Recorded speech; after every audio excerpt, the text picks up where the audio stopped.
ये जो हादसा हुआ है 9 अगस्त करीबन 10:30 बजे, मेरे पड़ोसी को मैं चीखते बिखलाते हुए, रोते हुए मुझे वो लिपटती है और कहती है कि सब कुछ ख़त्म हो गया। मैंने कहा क्या हुआ? एक पेरेंट्स जिनकी बच्ची 31 इयर्स ओल्ड की ऐसी ख़त्म हो जाती है। बॉडी ऑफ द गर्ल जिसके मुंह में खून था, शरीर में कोई कपड़ा नहीं था, पैर दोनों राइट एंगल में मिला गया, एक पाँव बेड के इस तरफ, एक पाँव बेड के इस तरफ मिला गया, चश्मे को कूटा गया जिसकी वजह से आंखों से खून निकल गया। इंडिया के कोलकाता शहर में 9 अगस्त 2024 की सुबह एक ऐसी खबर सामने आती है जो पूरे देश को हिलाकर रख देती है। यह खबर थी 31 साल की महिला डॉक्टर की, जो कोलकाता के मेडिकल कॉलेज एंड हॉस्पिटल में अपनी ट्रेनिंग कर रही थी।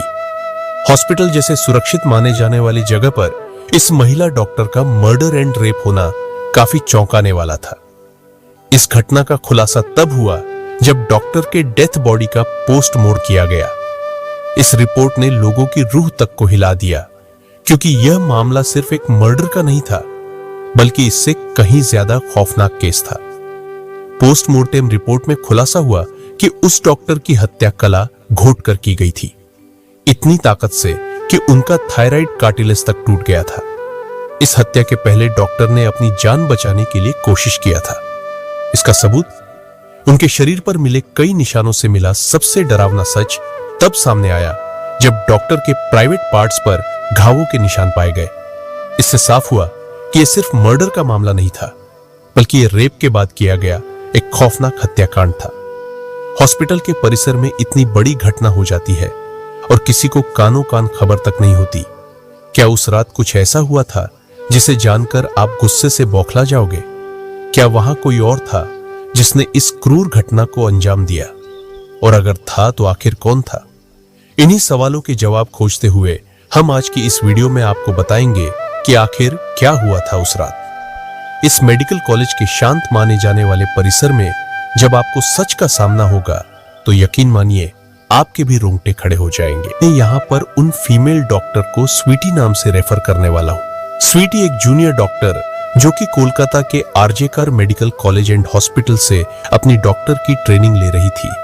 8 अगस्त 2024 को और दिन की तरह स्वीटी अपनी नाइट शिफ्ट पर होती है और वह अपनी जॉब कर रही होती है। तभी रात के 11 बजे उन्हें अपनी मदर का फोन आता है, जैसे कि हर दिन आता था, क्योंकि पेरेंट्स को तो अपने बच्चों की चिंता हमेशा होती है। स्वीटी की मदर उनसे पूछती है कि क्या तुमने खाना खा लिया और तबीयत वगैरह तो ठीक है तुम्हारी, जिसके रिप्लाई में स्वीटी बोलती है कि उनकी तबीयत एकदम ठीक है और वो बस अभी कुछ पेशेंट्स को देखने जा रही है, जिसके बाद वो अपने कॉलिग्स के साथ बैठकर खाना खाएंगे। अपनी मदर से बात करने के बाद स्वीटी पेशेंट्स को देखने राउंड पर निकल जाती है। सारे पेशेंट्स को देखने में और अपना काम खत्म करने में स्वीटी को रात के 2 बज जाते हैं, जिसके बाद वो अपने कॉलिग्स के साथ जाकर हॉस्पिटल कैंटीन में ही बैठ जाती है, जहां मिलकर ये लोग अपना खाना भी खाते हैं और साथ साथ थोड़ी बातें भी करते हैं। खाना खाते खाते और बात करते हुए रात के 3 बज जाते हैं और इस वक्त स्वीटी थोड़ी थकान सी फील कर रही होती है, तो वो अपनी थकान दूर करने के लिए इस हॉस्पिटल के 4th फ्लोर में बने सेमिनार हॉल में जाकर रेस्ट करने लगती है। स्वीटी के रेस्ट करते करते सुबह के 7:30 बज जाते हैं, पर वो तब भी इस सेमिनार हॉल से बाहर नहीं आती, जो कि काफी ज्यादा अनयूजुअल था, क्योंकि श्रुति कभी भी आधे 1 घंटे से ज्यादा का ब्रेक नहीं लेती थी। हॉस्पिटल का एक वर्कर जो कि सुबह की शिफ्ट स्टार्ट होने से पहले हॉस्पिटल के सारे रूम्स को चेक कर रहा होता है, और वह ऐसे ही सारे रूम्स को चेक करते हुए इस सेमिनार हॉल की तरफ आता है। जैसे ही वो सेमिनार हॉल के बाहर आकर उसका गेट खोलता है, उसकी आंखों के सामने होता है एक भयानक नजारा, जिसे देखकर वो बहुत जोर से चीख पड़ता है। इस वर्कर की चीख सुनकर आसपास के लोग वहां इकट्ठा होने लगते हैं और देखते हैं कि सेमिनार हॉल के अंदर स्वीटी की बॉडी बिना कपड़ों के पड़ी हुई है और उसके बॉडी पर कुछ ब्लड के निशान भी है। यहाँ खड़े सब लोगों के लिए ये ड्रामा से कम नहीं था, स्पेशल दूसरी फीमेल डॉक्टर्स एंड वर्कर्स के लिए, क्योंकि उन्होंने अपनी आंखों के सामने ऐसा नजारा पहली बार देखा था, वो भी हॉस्पिटल प्रेमिसेस के अंदर। स्वीटी की बॉडी को देखकर आसपास खड़े सारे लोग उसे एक स्ट्रेचर पर लेटाते हैं और इमरजेंसी रूम में लेकर जाते हैं ताकि डॉक्टर्स उसकी कुछ हेल्प कर सके। काफी देर तक डॉक्टर्स के स्ट्रगल करने के बाद भी कुछ घंटों के बाद अपना दम तोड़ देती है। हॉस्पिटल में कुछ लोग थे जो कि इस मर्डर एंड रेप केस को एक नॉर्मल केस जैसा दिखाने की कोशिश कर रहे थे, जस्ट बिकॉज कि वो इस हॉस्पिटल का नाम बचा सके। बट जब पोस्टमार्टम रिपोर्ट्स आती है तो सब दूध का दूध और पानी का पानी हो जाता है। इन रिपोर्ट से साफ साफ पता चल जाता है कि श्रुति के साथ किसी ने जबरदस्ती गलत हरकत करने की कोशिश करी और जब वह इस इंसान से अपने आप को बचाने लगी तो उसने उसका गला घोंट दिया और स्वीटी को बुरी तरह मारा भी और फिर उसका रेप भी किया। ये सारे प्रूफ मिलने के बाद ये केस पुलिस को हैंडओवर कर दिया जाता है एंड पुलिस वाले इस क्रिमिनल को पकड़ने के लिए लग जाते हैं। सबसे पहले पुलिस उस क्राइम सीन पर ही छानबीन करती है जहां ये सब हुआ था। किस्मत से पुलिस वालों को वहां पर स्वीटी के कुछ नेल्स एंड ब्लड सैंपल मिलते हैं और साथ ही एक ब्लूटूथ नेक बैंड।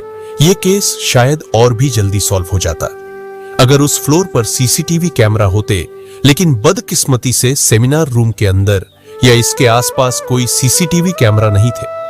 लेकिन जिस रास्ते से इस फ्लोर पर एंटर करा जाता था वहां पर कुछ सीसीटीवी कैमरा थे। पुलिस वाले इन सीसीटीवी कैमरा में सुबह के 3 बजे से 8 बजे के बीच की रिकॉर्डिंग चेक करते हैं कि इतने टाइम के बीच कितने लोग इस फ्लोर पर आए और गए थे। इन सीसीटीवी फुटेजेस को चेक करने के बाद यह पता चलता है कि टोटल 6 लोग इस फ्लोर पर आए और गए थे। यह पता लगने के बाद पुलिस वाले एक एक करके इन 6 लोगों को पूछताछ के लिए बुलाते हैं कि वो लोग वहां पर उस टाइम क्या कर रहे थे और इन लोगों को इस बीच यहां कुछ भी अजीब दिखा कि नहीं। इन लोगों से पूछताछ के दौरान पुलिस वाले उनके फोन का ब्लूटूथ भी ऑन करके चेक करते हैं कि जो ब्लूटूथ हेडसेट उन्हें मिला था वो इनमें से किसका था, क्योंकि आपको पता होगा ही कि एक बार अगर आप किसी ब्लूटूथ डिवाइस से अपना फोन पेयर करते हो तो अगली बार वो उससे इसीलिए कनेक्ट हो जाता है और पुलिस वालों का ट्रिक काम भी आ जाता है, क्योंकि ये ब्लूटूथ इन 6 लोगों में से एक आदमी के फोन से कनेक्ट हो जाता है जिसका नाम था संजय रॉय, जो कि एक सिविल वॉलंटियर था। सिविल वॉलंटियर वो लोग होते हैं जो कि पुलिस के अंडर काम करते हैं और उनकी हेल्प करते हैं छोटे मोटे कामों को मैनेज करने में।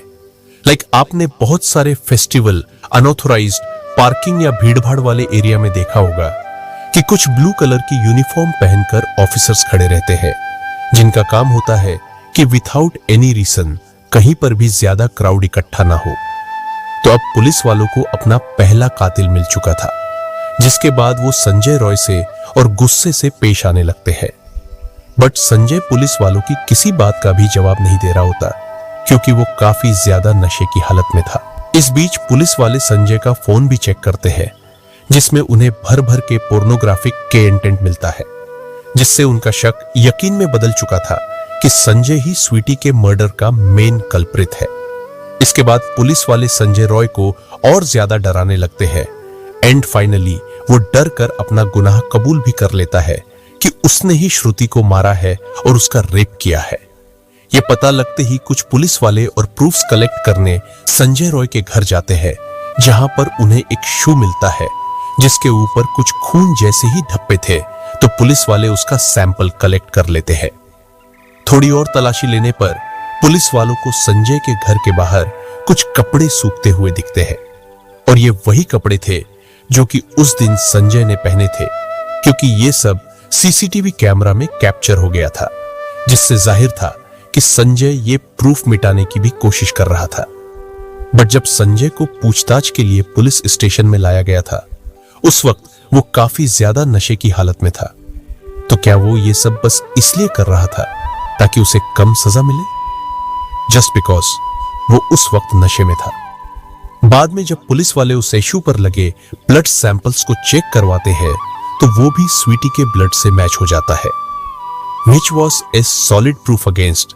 सारी रिपोर्ट्स एंड डिटेल्स को एक साथ कंबाइन करके पुलिस वालों को पता चलता है कि उस रात संजय रॉय काफी ज्यादा नशे की हालत में था और वो रात के 11 बजे हॉस्पिटल में एंटर करता है।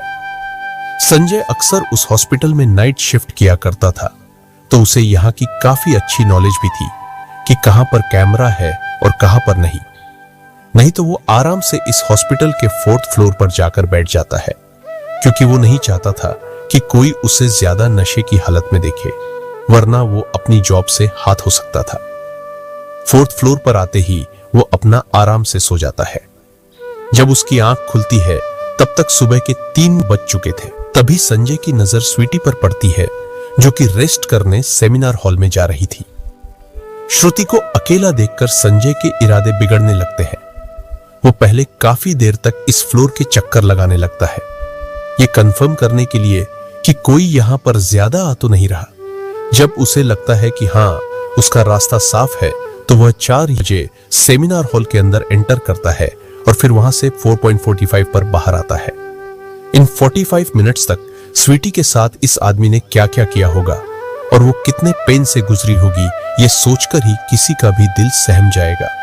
स्पेशल स्वीटी के पेरेंट्स, जिन्होंने इतनी उम्मीद से और सैक्रिफाइस करके अपनी बच्ची को डॉक्टर बनने भेजा था, एंड स्वीटी अपने पेरेंट्स की अकेली बेटी थी, तो उनके लिए तो ये किसी सदमे से कम नहीं होगा। एंड गाइस, ये केस अभी भी क्लोज नहीं हुआ है और 23 अगस्त तक संजय राय को कस्टडी में रखा जाएगा।